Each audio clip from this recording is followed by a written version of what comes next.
মৃত্যুর মতো এত স্নিগ্ধ, এত গভীর, সুন্দর আর কিছু নেই। কারণ মৃত্যু অনিবার্য। তুমি যখন জন্মেছো তখন তোমাকে মরতেই হবে। এটা যদি তোমার মাথায় থাকে, তুমি পাপ করতে পারবে না, 1 নম্বর।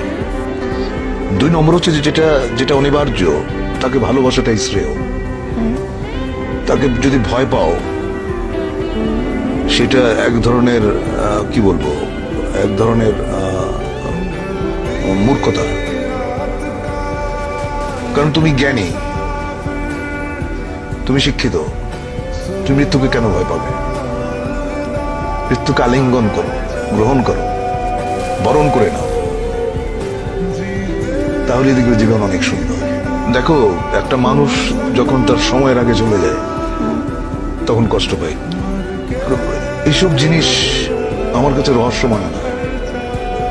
উনি কেন একটা মানুষকে তার সময়ের আগে নিয়ে যান,